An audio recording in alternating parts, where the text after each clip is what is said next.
삼성전자의 지금 7월 24일자 외국인 지분율이 46.71인데요. 예전에 제일 낮게 들어갈 때가 46.56이었습니다. 46.56, 58, 59 이러다가 6으로 올라가더니 7로 올라갔어요. 6에서 41.71 이렇게 되는데요. 71, 76 이렇게 해서 팔다가 이렇게 차익 실현되는데 이게 왜 이 부분이 중요하냐면 전 세계 자금의 흐름을 나타내는 게 외국인 지분율이기 때문입니다. 전 세계 자금의 흐름이 이게 바닷물이다 그러면 여기서 들어왔다가 나갔다 이렇게 밀물 썰물 이렇게 이 부분이 제일 가장 중요한 부분이기 때문에 외국인 지분율을 봐야 되는 거예요. 네. 우리만의 증시라면 상관이 없는데 외국인 자금이 대거 들어왔다가 빠져나가면 그렇게 증시가 그 문제가 생길 수밖에 없는 부분이에요. 이런 부분을 말씀을 드립니다. 누군가는 뭐 외국인이다, 기관이다, 아니면 개미다 이렇게 개미 투자가 개인 투자가 이렇게 있으면 한 축이 이렇게 빠져갖고 지속적으로 팔게 되면 결국 나머지가 그거를 갖고 있다가 뒤늦게 이제 외국인들이 이렇게 우호 들어올 수도 있지만은 지금 이 사람들이 갖고 있는 지분율이 굉장히 좀 크기 때문에 그 외국인 지분율을 안 볼 수가 없어요. 그래서 한마디로 많은 지분을 갖고 있는 사람이 왕창 매도를 해버려. 그것도 공매도까지 허용을 하게 돼 완전히 이렇게 중시를 갖다가 자기들이 상당한 영향력을 줄 수 있는 상황이기 때문에 외국인 지분율을 반드시 봐야 됩니다.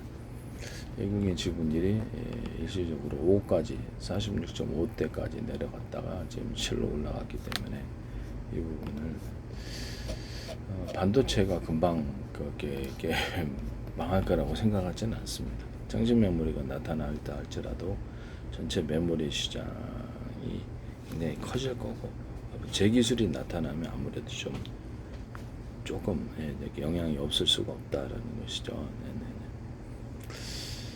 분위기가 완전 반전되는 이런 분위기가 이렇게 생기게 되기 때문에 기존의 방식들을 제조한 것이 아니기 제조하는 것이 아니라서 그렇습니다.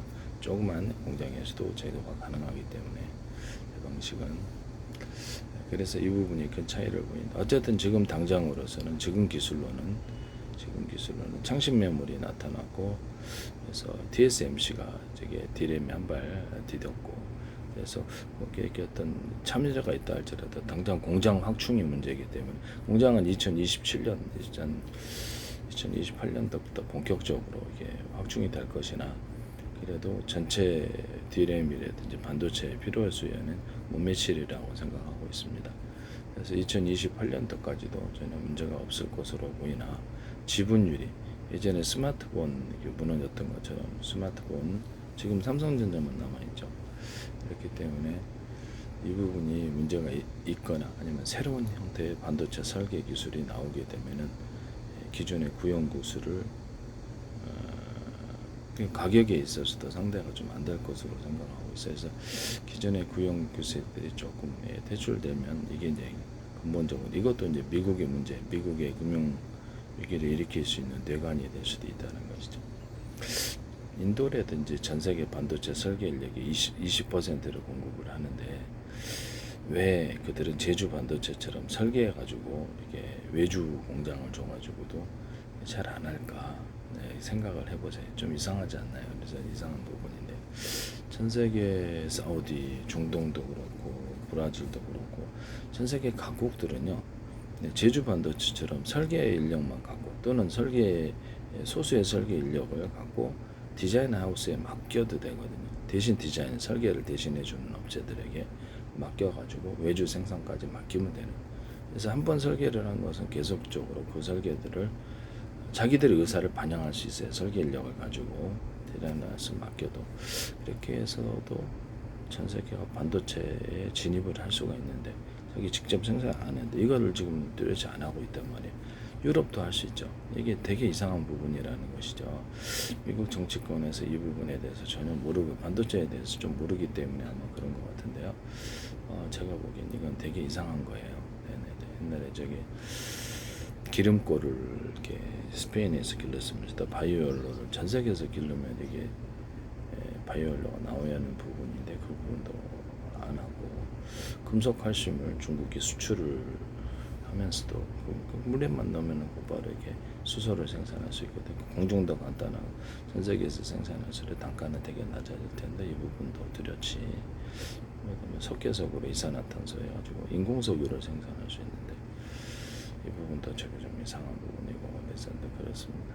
우라늄을 좀 약간 덩어리지게 해서 열을 가해가지고 이게 플래티늄 238처럼 이렇게 원자력 전지 만들 수 있다고 열전소자라고 제가 말씀을 드렸죠. 이 부분도 그렇고 금속, 칼슘, 뭐 알루미늄, 뭐 이렇게 아연, 뭐 철도 되고 여러 가지를 섞어가지고 이렇게 단가 맞게 해가지고 그래서 이렇게 황산이나 염산발 해가지고 이거를 해가지고 그래서 이렇게 수소도 생산하고 물에다 넣어가지고 수소 생산을 젖어서 깔아갖고 풍력으로 생산한 전기로 이렇게 전기 걸어가지고도 촉진할 수 있어요. 전기분해법, 열분해법, 4차석 건드려 추가적인 전기도 생산할 수 있는데요. 이건 제가 개발한 거고 원자력 전지를 우라늄을 이렇게 기초로 해 우라늄이든 토륨도 돼요. 그래서 열을 가해가지고 열전 소재를 그 드린 열보다 더 발열을 이렇게 시키면 되니까 그래 이걸 뭐 해가지고 열전 소자 해가지고 수천만 개 수십조 개 해가지고 전기를 생산할 수 있다. 단가 싸게 플루토늄 238 아니더라도 제가 말씀을 드렸었죠. 일단 기자가 기술은 이렇게 밝힌 기술은 제가 이렇게 제가 지적재산 형성을 위해 발표를 했거든요.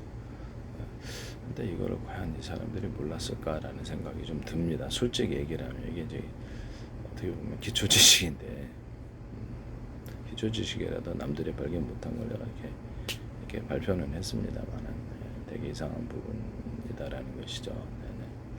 그래서 새로운 반도체 기술 하나만 발표되더라도 미국의 설계 중심 엔비디아라든지 이런 부분들은 사실 무너질 쉽게 죄송한 말씀이긴 한데 이게 설계 중심의 회사들이 꽤 있는데 쉽게 무너질 수 있는 부분이다.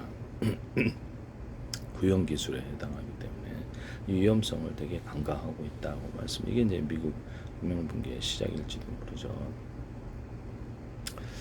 이런 부분을 말씀을 드립니다.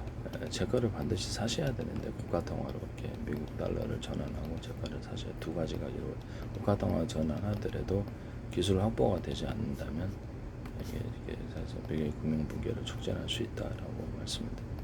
세계통화, 아시아통화가 나오지 않을까요? 네네네. 계속 무역 적자를 확대를 하고 있는 미국의 통화를 재생할 가능성이 좀 그렇죠. 대단히 위험이 내포되고 있다. 전 세계 중앙은행은 22%를 미국 국채를 보유하고 27%를 금을 보유하고 있다라는 것을 말씀입니다. 그래서 가지고 있을수록 손해가 나는 이런 국채라든 미국 표시, 달러 표시 채권을 그래서 그렇게 계속해서 투자할 사람이 누가 있을까요? 네네. 만약에 그렇다면 말이죠.